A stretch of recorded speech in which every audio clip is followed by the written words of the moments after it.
Good morning, student. Today we will discuss time and space complexity of recursive Fibonacci algorithm. जैसा कि हम लोग जानते हैं कि फिबोनाची सीरीज होता क्या है।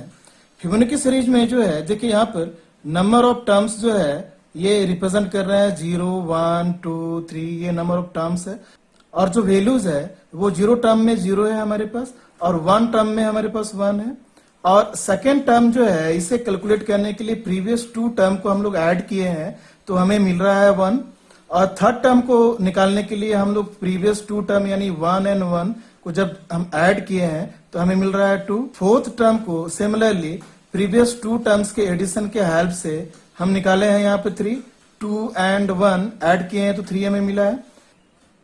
सिमिलरली हम लोग फिबोनाची सीरीज को जनरेट कर सकते हैं। फिबोनाची सीरीज के एल्गोरिथम को या इसके फंक्शन को हम लोग मैथमेटिकली एक्सप्रेस कर सकते हैं। देखिए यहाँ पे लिखे हैं fn equal to fn-1 plus fn-2 यानी प्रीवियस 2 टर्म्स के एडिशन से हम नेक्स्ट टर्म को जनरेट करते हैं और यहाँ देखिए f0 जो है is equal to 0 and f1 equal to 1 ये इसे हम लोग बोलते हैं सीड वैल्यू। फिबोनाची सीरीज को जनरेट करने के लिए एटलीस्ट 2 टर्म्स हमें गिवन होना चाहिए तभी हम लोग नेक्स्ट टर्म को हम लोग निकाल सकते हैं। रिकर्सिव फंक्शन या रिकर्सिव एल्गोरिथम के टाइम कम्प्लेक्सिटी को निकालने के लिए हमारे पास डिफरेंट मेथड्स है जिसमें substitution method, master theorem method and recursion tree methods है जिसमें आज हम लोग डिस्कस करेंगे रिकर्सन ट्री मेथड को। देखिए यहाँ पर एल्गोरिथम मैंने लिखा है, एल्गोरिथम में ये सूडो कोड इन सी है और एफ जो है ये रिप्रेजेंट कर रहा है फिबोनाची फंक्शन को और एन जो है ये नंबर ऑफ आर्गुमेंट्स है और इंटीजर जो है ये रिटर्न टाइप है। यहाँ देखिए इफ कंडीशन अप्लाई किया जा रहा है, इफ एन इक्वल टू 0 और n equal to 1 return n else return f n-1 plus n-2। ये एल्गोरिथम है जो कि रिकर्सिव एल्गोरिथम है। फंक्शन जब खुद को कॉल करता है तो उसे हम लोग रिकर्सिव फंक्शन बोलते हैं या रिकर्सिव एल्गोरिथम बोलते हैं। इस एल्गोरिथम को हम लोग रिकरेंस रिलेशन से भी एक्सप्रेस कर सकते हैं। यहाँ देखिए tn equal to tn-1 plus tn-2 plus c।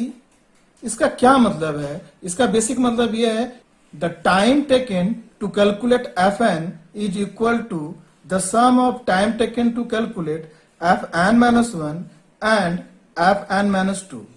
यानी कि यहाँ पर फंक्शन जो है ये खुद को कॉल कर रहा है और ये 2 पार्ट में कॉल कर रहा है। इसका 2 पार्ट है या इसको हम बोल सकते हैं कि इसका 2 ब्रांचेज है और C जो है C रिप्रेजेंट कर रहा है constant time to perform the previous addition. Time complexity of recursive Fibonacci algorithm को निकालने के लिए देखिए यहाँ पर रिकर्सन ट्री मेथड के हेल्प से हम लोग निकाल रहे हैं और हम एक एग्जाम्पल के हेल्प से इसे कैलकुलेट करते हैं। तो यहाँ पर f(5) यानी कि 5th टर्म में हमारे पास कौन सा वैल्यू होगा सीरीज में उसे निकालना है हमें। तो फंक्शन जो है यहाँ पर कॉल किया जा रहा है। जब फंक्शन कॉल हो रहा है तो एन जो है ये 5 लेके आ रहा है और 5 के लिए ये ट्रू नहीं है तो यहाँ से एल्स पार्ट में आएंगे। एल्स पार्ट में यहाँ देखिए फंक्शन 2 पार्ट में डिवाइड हो रहा है तो 2 पार्ट में डिवाइड होगा तो हमें मिलेगा f(4) और यहां से मिलेगा f(3).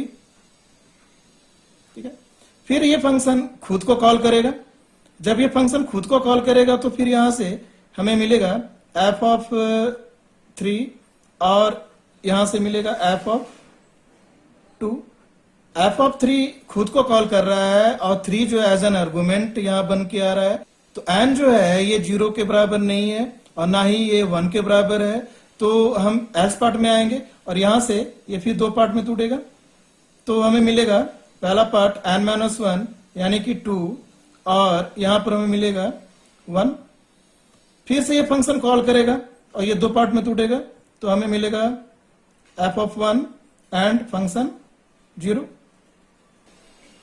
जब n का वैल्यू 1 हो रहा है तो देखिए यहाँ पर ये कंडीशन ट्रू होगा तो रिटर्न 1 यहां से 1 मिलेगा तो यानी वैल्यू हमें यहां से मिलेगा 1। ठीक है, और जब यहां से फंक्शन कॉल किया जा रहा है तो देखिए यहां से क्या मिल रहा है रिटर्न 0 तो यहां से हमें मिलेगा रिटर्न 0, यहाँ 0 मिल जा रहा है अब f2 फंक्शन के वैल्यू को निकालने के लिए ये दोनों वैल्यू को हमें जोड़ना होगा, ठीक है। तो 1 एंड 0 यहां मिल जाएगा हमें 1, यानी कि सेकेंड टर्म में जो फिबोनाची सीरीज में वैल्यू है वो हमारा 1 है। f ऑफ 1 फिर से ये फंक्शन ये कॉल किया जा रहा है, तो यहां से देखिए कंडीशन ट्रू हो रहा है, तो हमें मिल रहा है वैल्यू यहां से 1। ठीक, यहां से f ऑफ 3 अगर निकालना है तो f ऑफ 2 के वैल्यू जो हमें मिला है 1, f1 का जो वैल्यू 1 मिला है, दोनों को जोड़ना होगा, तो हमें मिलेगा 1 1 2, ठीक है। f ऑफ 4 के वैल्यू को हम कैलकुलेट नहीं कर पा रहे हैं क्योंकि हमारे पास f ऑफ 3 का वैल्यू अवेलेबल है, f ऑफ 2 का वैल्यू अवेलेबल नहीं है। f ऑफ 2 जब ये फंक्शन खुद को कॉल करेगा तो हमें मिलेगा f of 1 and f of 0, ठीक है। अब यहां से ये फंक्शन जो है ये 1 रिटर्न करेगा और 0 के लिए ये फंक्शन 0 रिटर्न करेगा। अब ये दोनों को जोड़ने के बाद में f2 का जो वैल्यू होगा यहां हमें मिलेगा 1।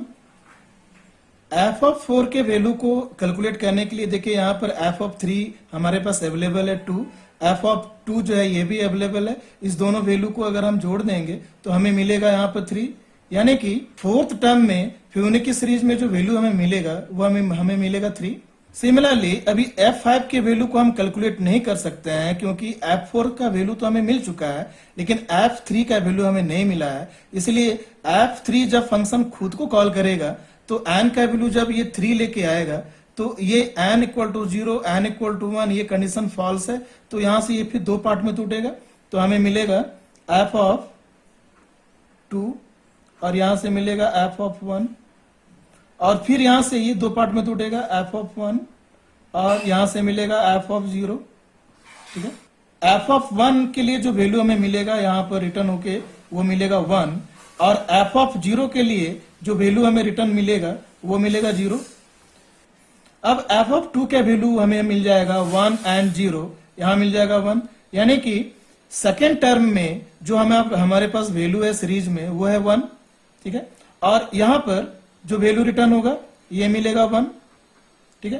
तो 1 और 1 ये जब जुटेगा तो हमें मिलेगा f ऑफ 3 का वैल्यू, यहां से हमें मिलेगा 2। Now we can calculate the value of f5 because f4 का वैल्यू हमें 3 मिल चुका है, f ऑफ 3 का वैल्यू भी हमें 2 मिल चुका है। इस दोनों वैल्यू को अगर हम जोड़ते हैं तो हमें मिलेगा 5, यानी कि फिफ्थ टर्म में फिबोनाची सीरीज में हमारे पास जो वैल्यू है वो होगा 5। अब सीरीज को एक बार फिर से देख लीजिए। Time complexity of recursive Fibonacci algorithm is depend upon number of function call.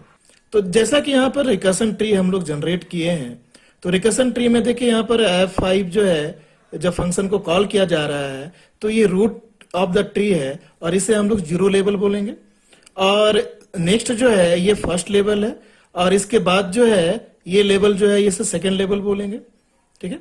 तो यहां पर देखिए 0 लेवल में फंक्शन कॉल जो है ये 1 टाइम हुआ है, इसलिए यहां लिखा गया है 2⁻0, और 2⁻0 जो है it is equivalent to 1। First level में 2 टाइम्स फंक्शन कॉल हुआ है, इसीलिए यहां पर लिखा गया है 2⁻1, ठीक है, और 2⁻1 इज इक्विवेलेंट टू 2।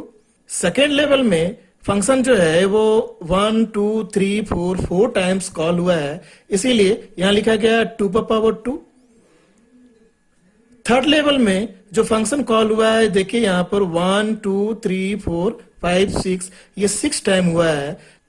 लेकिन जब भी हम लोग टाइम कॉम्प्लेक्सिटी किसी एल्गोरिथम का निकालते हैं, एग्जैक्ट हम लोग नहीं निकाल पाते हैं, हम लोग हमेशा अप्रोक्सीमेट वैल्यू ही निकालते हैं। इसलिए हम लोग इस पैटर्न को देखते हुए हम लोग लिख सकते हैं कि ये जो है ये 8 टाइम्स कॉल हुआ है, इसीलिए यहां लिखे हैं 2⁻3।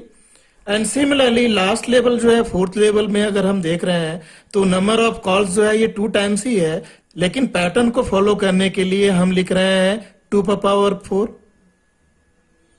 हम फिर से रिपीट कर रहे हैं कि टाइम कॉम्प्लेक्सिटी किसी भी एल्गोरिथम का एग्जैक्ट हम लोग नहीं निकाल पाते हैं, इसीलिए अप्रोक्सीमेट करने के लिए हम किसी पैटर्न को फॉलो करते हैं और उस पैटर्न के थ्रू हम लोग टाइम कॉम्प्लेक्सिटी निकालते हैं। अब इसे जोड़ने के बाद में हमें मिलेगा 2⁻0 2⁻1 2⁻2 अप टू 4 टर्म्स तक। ठीक है। लेकिन अगर हम एन टर्म्स की बात करें, जनरलाइज करें इसे, तो हमें मिलेगा 2 power 0, 2 power 1, 2 power 2 and up to n minus 1। क्योंकि 0 से स्टार्ट हुआ है इसीलिए n टर्म्स हमारा मिलेगा n माइनस 1। ओके, ये सीरीज को देखने के बाद हमें ये दिखता है कि ये सीरीज जो है ये जीपी सीरीज है, जिसे हम लोग ज्योमेट्रिक प्रोग्रेशन सीरीज के नाम से जानते हैं। सम ऑफ जीपी सीरीज का जो फॉर्मूला है वो देखिए यहाँ पे लिखा हुआ है S n equal to a into r power n minus 1 divided by r minus 1 where r is greater than 1। और यहाँ पर a जो है इसे हम लोग फर्स्ट टर्म बोलते हैं और r जो है ये कॉमन रेशियो है। कॉमन रेशियो को निकालने के लिए हम क्या करते हैं, second term divided by first term, हम लोग ऐसा करते हैं। तो सेकेंड टर्म और डिवाइडेड बाय फर्स्ट टर्म अगर करें तो हमें कॉमन रेशियो मिलेगा 2। ठीक है, तो यहां से जो सम हमें मिलेगा वो देखिए a का वैल्यू जो है हमें मिल रहा है 2 पावर 0।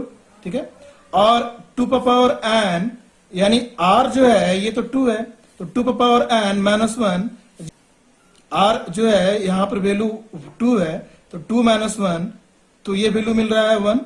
तो यहां से जो वैल्यू कैलकुलेट करने के बाद हमें मिलेगा 2 power n minus 1। Time complexity जब भी हम लोग निकालते हैं तो जैसा कि हम लोग जानते हैं कि जो हमारा कांस्टेंट टर्म है उसे ड्रॉप कर दिया जाता है, तो हम यहाँ पर लिखेंगे 2 पावर n। तो time complexity of recursive Fibonacci algorithm का ऑर्डर ऑफ 2 पावर n ये हमें मिलेगा। ठीक है, अब क्वेश्चन ये उठता है कि स्पेस कम्प्लेक्सिटी कितना होगा। तो स्पेस जो है जैसा कि हम जानते हैं कि रिकर्सिव एल्गोरिथम में स्टैक जनरेट होता है, इम्प्लिसिटली होता है। जो स्टैक का जो साइज है वो हमारा साइज ऑफ मेमोरी होगा। तो यहां से लेवल ऑफ ट्री अगर देखा जाए तो लेवल ऑफ ट्री हमारा n है, इसीलिए स्पेस कम्प्लेक्सिटी को जो है हम लोग बोल सकते हैं कि ऑर्डर ऑफ n है। तो यहां से हमें ये पता चल रहा है कि time complexity of recursive Fibonacci algorithm is order of 2 power n और स्पेस कम्प्लेक्सिटी जो है ये ऑर्डर ऑफ n होगा। ठीक है, तो स्टूडेंट हमें उम्मीद है कि इस वीडियो के हेल्प से आप रिकर्सन ट्री और रिकर्सिव एल्गोरिथम के टाइम कम्प्लेक्सिटी को किस तरह से निकाला जाता है आप इसे समझ गए होंगे। इसी के साथ मैं वीडियो को एंड कर रहा हूं। Thank you for watching my video.